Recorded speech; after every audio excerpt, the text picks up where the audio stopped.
Guys, what's going on? We got a little bit of a warm-up in. We'll take a walk around this track and see what's up, get a few reps in. I'm going to talk a little bit about maintaining your weight today. And there's a lot of things that come into play when it talks about weight loss, weight gain, and things like that, maintaining your weight, keeping a healthy weight.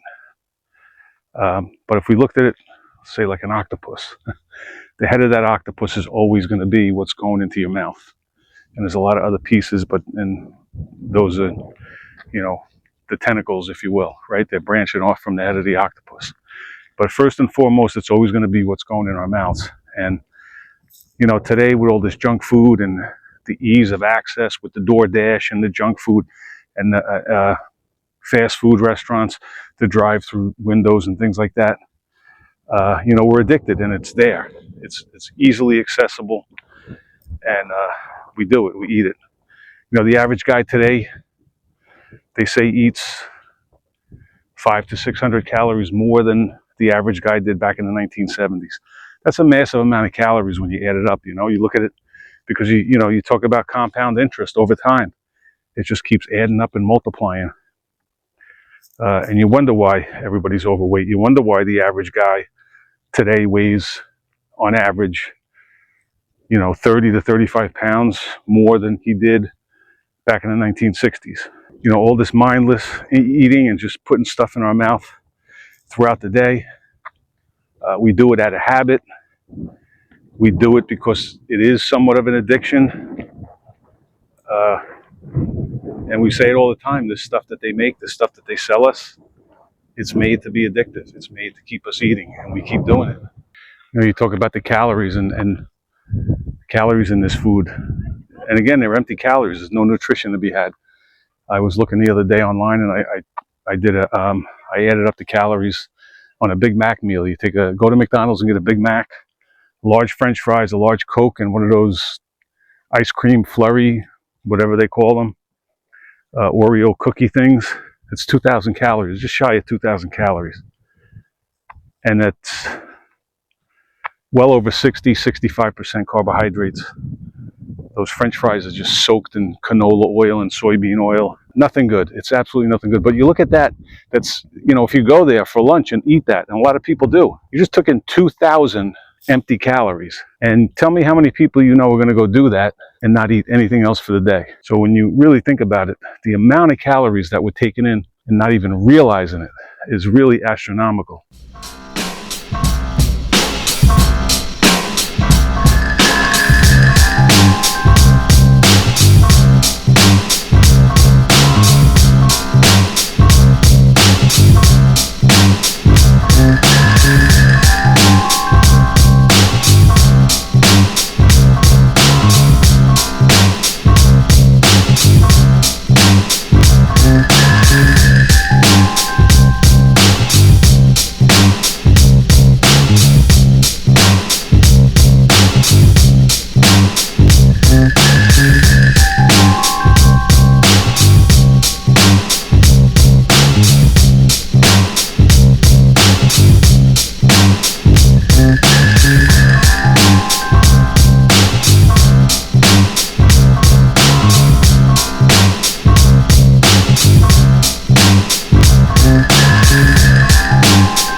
I struck up a conversation with a guy at the gym the other day, and he's just getting serious. He told me about his fitness journey. He's working out regularly. He's really now paying attention to what he was eating. He said he was absolutely shocked because he started to track his food.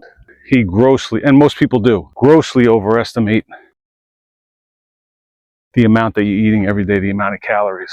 And I always tell people, I don't think it's necessary to go the rest of your life weighing every morsel of food that you put into your mouth. But I think that at some point, everybody and anybody who's serious and cares about their health should at some point learn how to track their food. Do it for a while until you really have a really good grasp, a really good handle on the makeup of foods, the calorie content. I'm not saying you have to memorize it, but just have a general idea.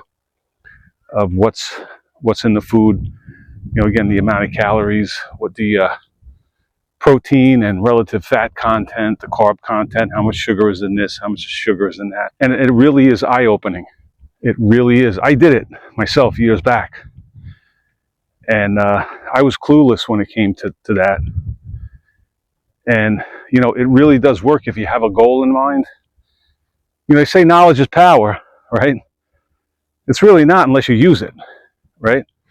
So, you could, and you could educate yourself on it, but if you don't follow it, you're not going to get anywhere with it.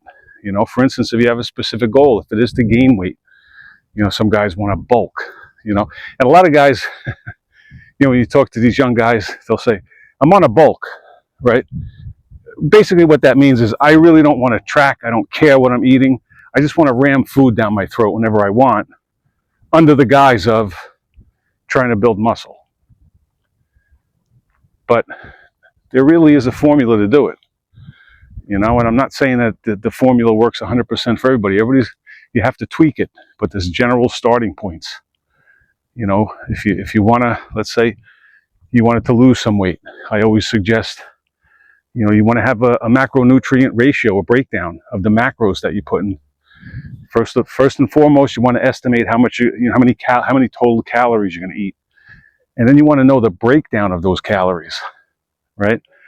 Again, depending on your specific goal, it's always going to be a good idea to prioritize. You always want to prioritize protein in your meals, but when it comes, say, to losing weight, you want to have a really high ratio of protein.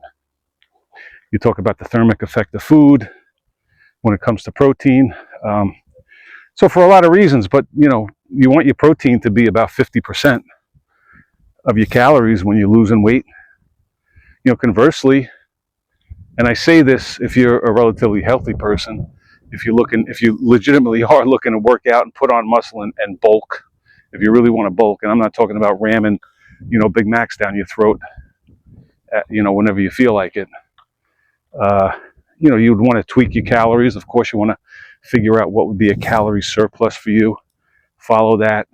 And then you want your calories, your macro breakdown, to be high in carbs. You want to go upwards of 50% carbs, and then your other macros, your protein and your fats, 25 to 30%. So there's formulas. There's ways to do it. And like I said, if you have that knowledge and you actually use it, you put it to good use, you can reach your goals without a doubt. You can maintain it. You could reach a healthy weight, whichever way you want to go. If you're a person who really, if you are underweight, you're in the minority. But if you're looking to bulk and put some muscle on and you're working out the right way, of course, resistance training always goes hand in hand with any of this. But conversely, if you're looking to lose weight, when we talk about losing weight, you always want to lose excess body fat, right? Because when your body weight goes down, you're always losing some ratio, some amount of body fat, and unfortunately, lean tissue, which is muscle. You're breaking down some muscle.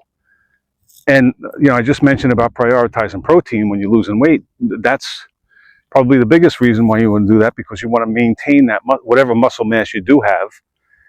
You want to minimize the muscle loss and maximize fat loss. So that's why you want to make sure you're hitting a sufficient amount of protein, and you're also doing some resistance training, right? Because that's going to help you hold on and hopefully build a little bit of muscle along the way.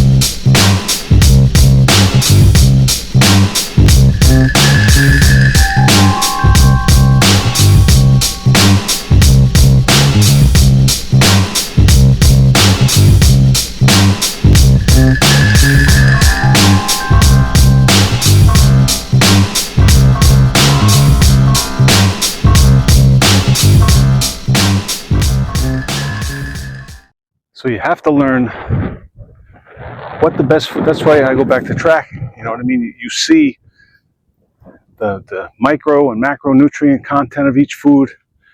You have an idea. You know what's best to put in your body. I'm trying to hit my protein goals. What are the best sources of protein? What are the best sources of carbs? What foods have the healthiest fats? Where can I get the best bang for my buck? I mentioned that McDonald's meal, 2,000 calories of just seed oils and God knows what's in that mystery meat, 20, 30 ounces of soda. It's just, you don't build a body on that. You don't. You break your body down.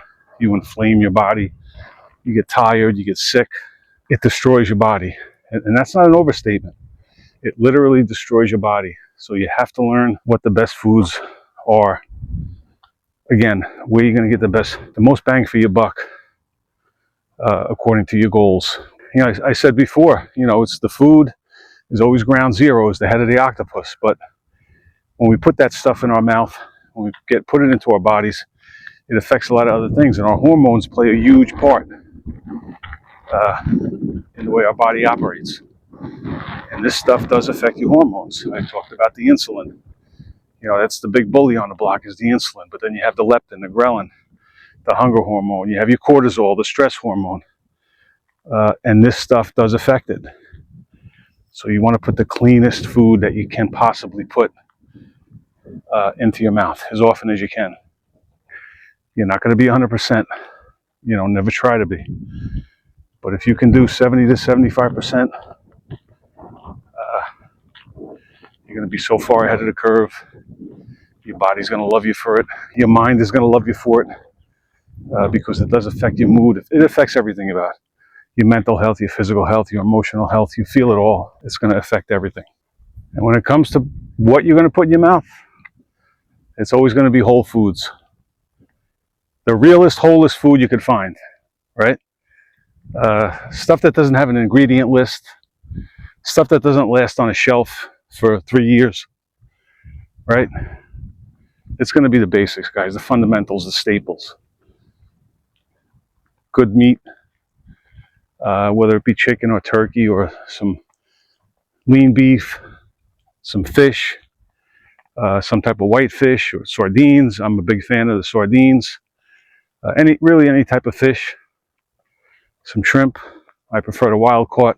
Eggs. When it comes to protein, eggs are always going to be the gold standard. If you handle dairy okay, some milk, some yogurt, lots of fruit, lots of vegetables. Like I said, you make up your diet, you keep it 75% of that stuff, it's going to be life altering. It really is. As opposed to doing it the other way, 75, 80% processed foods, and then every once in a while jumping on a bandwagon and saying, I'm going to get healthy, and you eat salad for 3 days.